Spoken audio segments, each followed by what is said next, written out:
যে ক্যাম্পাসে ছাত্র রাজনীতি নাই সেখানে একমাত্র ছাত্র শিবির রাজনীতি করতে পারে। রাশেদ খান, যদি বলি তিতুমির কলেজ মানে ইডেন কলেজ, যে সাধারণ শিক্ষার্থীরা যে আন্দোলন করলো, কিন্তু আপনাদের পক্ষ থেকে বা ছাত্রদলের পক্ষ থেকে বারবার বলা হচ্ছে শিবির গুপ্ত রাজনীতি করবার জন্য সাধারণ শিক্ষার্থীদেরকে বিভ্রান্ত করছে। কিন্তু এই তিতুমির এবং ইডেন কলেজের যেই ঘটনা, সেখানে দেখা গেছে তিতুমির কলেজে ছাত্রদলের 11 সদস্য বিশিষ্ট কমিটি ঘোষণা করা হয়। ইডেন কলেজের রাজনীতিমুক্ত ক্যাম্পাস সিকেটা মুছে দেওয়া হয় এবং সেখানে ছাত্রদলের ব্যানার লাগানো হয়। কিন্তু শিবির কি সেই কাজগুলো করেছিল কিনা? আপনারা বলছেন শিবির সেখানে গুপ্ত রাজনীতি করছে। দেখেন, শিবির যে গুপ্ত রাজনীতি করে এটা শিবির নিজেরাই এক প্রকার স্বীকার করে নিয়েছে।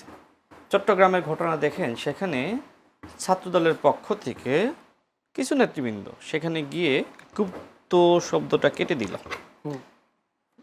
দেখেন না আপনি?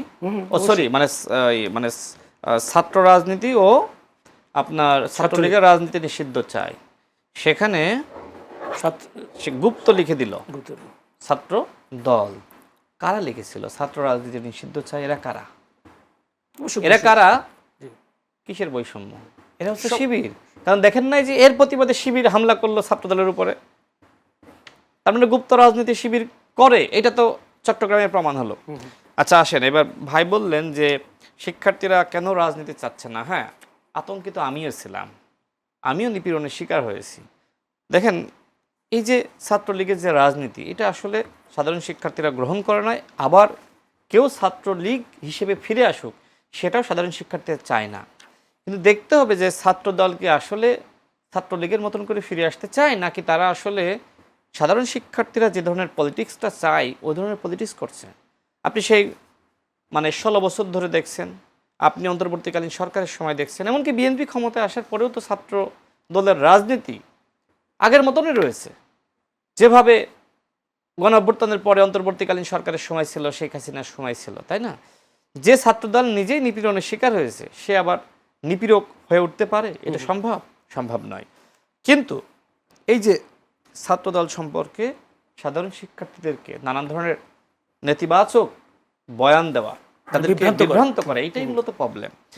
কিন্তু উনি তো বলছিলেন হল থেকে তো কোনো কাউকে বা শিবিরের মিছিলে বা শিবিরের আন্দোলনে নিয়ে যাওয়া হয়নি। ওই মিছিলে নিয়ে যাওয়া ওইটা তো বড় বিষয় না। বিষয়টা হলো যে আপনি অন্যের ক্ষতি করছেন।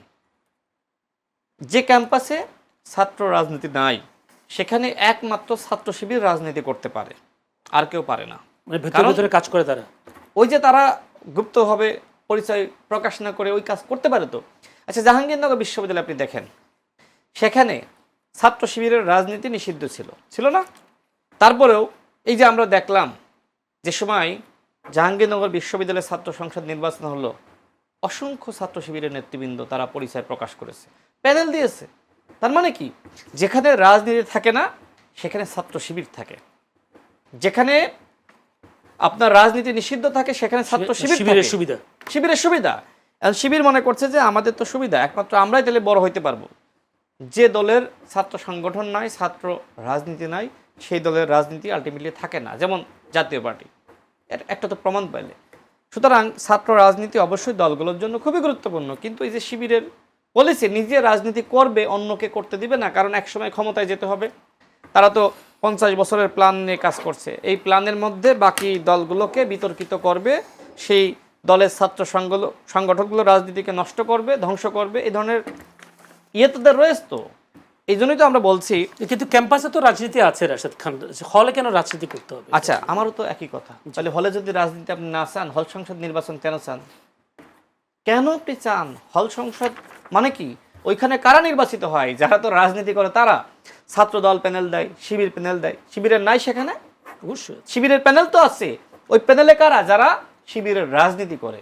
মানে জিনিসটা দেখেন যে আপনার হলে শিবির প্যানেল দিচ্ছে, তার মানে কি শিবিরের সেখানে কমিটি রয়েছে, ওই কমিটির যারা তারাই কিন্তু সেখানে কমিটি দিচ্ছে, মানে হল প্যানেল কমিটি। তো এই জায়গায় আপনি শিবির যে পলিসিটা নিচ্ছে এটা অত্যন্ত নোংরা পলিসি। আমার কথা, আপনি যে ছাত্র রাজনীতি নিষিদ্ধ চান না সেটা আপনি বলেন, আবার আপনি যদি নিষিদ্ধ চান সেটাও আপনি বলেন। মানে ছাত্র দল তো প্রকাশ্যে রাজনীতি করছে, মানে প্রবলেম আসলে এইখানে। তো যাই হোক, আমি ছাত্র রাজনীতি নিয়ে আর খুব বেশি কথা বলতে চাই না, জাতীয় বিষয়ে একটু কথা বলি। দেখেন, এই যে জাতীয় মানে রাজনীতি নিয়ে আপনি যে অবস্থা দেখছেন, এখন কি আসলেই দেশটা সামনের দিকে নিয়ে যাওয়ার সময় না? এখন এই দেশকে তো আমাদের নিয়ে যেতে হবে সামনের দিকে। আমরা কি সারা জীবন কি কামড়াকামড়ি করব, মারামারি করব? যেখানে বিএনপির যে পরিবর্তনের রাজনীতি, মাননীয় প্রধানমন্ত্রী যে ধরনের রাজনীতি করছেন, তিনি 9টা থেকে অফিস করছেন, তিনি এই জ্যামে চড়ে মানুষের সাথেই যাতায়াত করছেন, তিনি প্রটোকল ওইভাবে গ্রহণ করছেন না, এবং ফ্যামিলি কার্ড বলেন, কৃষি কার্ড বলেন, ঋণ মৌকুব বলেন, সামাজিক নিরাপত্তামূলক কর্মসূচি তিনি হাতে নিয়েছেন, বৃক্ষরোপণ কর্মসূচি, এবং তিনি একটা প্ল্যান নিয়ে অগ্রসর হচ্ছেন। জামাত ইসলাম যেহেতু একসময় বিএনপির সাথে জোটভুক্ত ছিল, তাদের কি উচিত না বিএনপিকে সহযোগিতা করা? ভবিষ্যতে আপনি যে সময় ক্ষমতায় যাবেন, বিএনপি আপনাকে সহযোগিতা করবে। এবং এই বক্তব্য তো আমাদের মাননীয় প্রধানমন্ত্রীর বক্তব্যের মধ্যে স্পষ্ট যে এই চেয়ারের উত্তাপটা আমি বুঝি। তাহলে যেখানে বিএনপি ইতিবাচক রাজনীতি করতে চায়, সেখানে আপনি বারবার বিএনপিকে চাঁদাবাজ, সংস্কার বিরোধী, বিএনপি খারাপ, আওয়ামী লীগ এই সেই নানান কথা আপনি 16 দিনের মধ্যে তাকে ফেলিয়ে দিবেন, গণ অভ্যুত্থানের হুমকি। আমরা দেখেছি সেই যে সময় 91-তে বিএনপি ক্ষমতায় আসলো, 3 বছরের মধ্যে সেই রাজনৈতিক পরিবেশকে ঘোলাটে করেছিল জামাত। ঠিক একইভাবে জনগণের ম্যান্ডেট নিয়ে আরেকটা গণ অভ্যুত্থানের পরে বিএনপি ক্ষমতায় এসেছে, একই ধরনের পরিবেশ ঘোলাটে করার চেষ্টা করছে জামাত ইসলাম।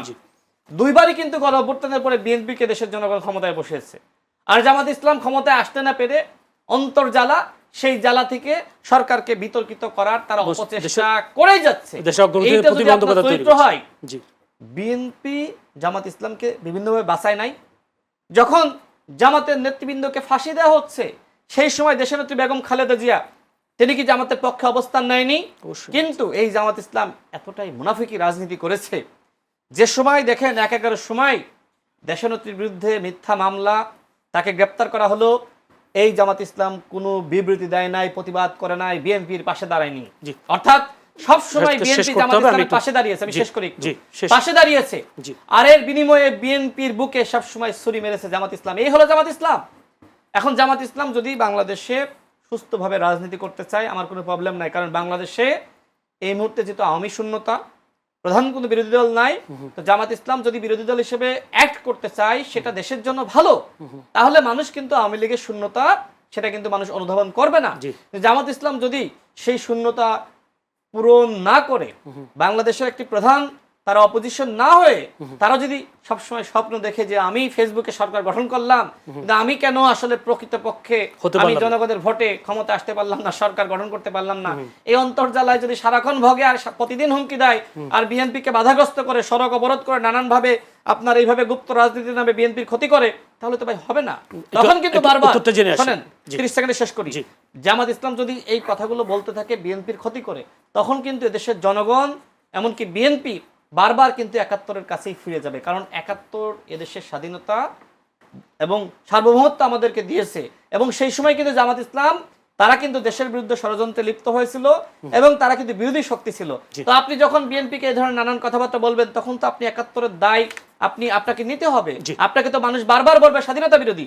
আমি এই জন্যই বলতে চাই যে ইতিহাস নিয়ে, অতীত নিয়ে আমরা ঘাটতে চাই না, কিন্তু আপনারা যখন বিতর্কিত করার চেষ্টা করবেন, অপবাদ দিবেন, মিথ্যাচার করবেন, চক্রান্ত করবেন, তখন কিন্তু দেশের জনগণ আপনাদের অতীত বারবার সামনে টেনে আনবে যে আপনারা কিন্তু সেই আপনারা জাতীয় পার্টির সাথে হাত মিলিয়েছিলেন, এরশাদের সাথে 86 নির্বাচনে গিয়েছিলেন, 86 নির্বাচনে গিয়েছিলেন, সেনা সমর্থিত ফখরুদ্দিন মঈনুদ্দিন সেই আর একটা স্বৈর শাসক, তাদেরকে সমর্থন দিয়েছিলেন, এমনকি এই আওয়ামী স্বৈরাচার তাদেরকে 96-তে আপনারা সমর্থন দিয়েছিলেন। পরপর আপনারা এই দেখেন 3টা স্বৈরাচারের সাথে কিন্তু জামাত ইসলাম শুধুমাত্র নিজের স্বার্থের জন্য হাত মিলিয়েছিল। এই হলো জামাত ইসলাম।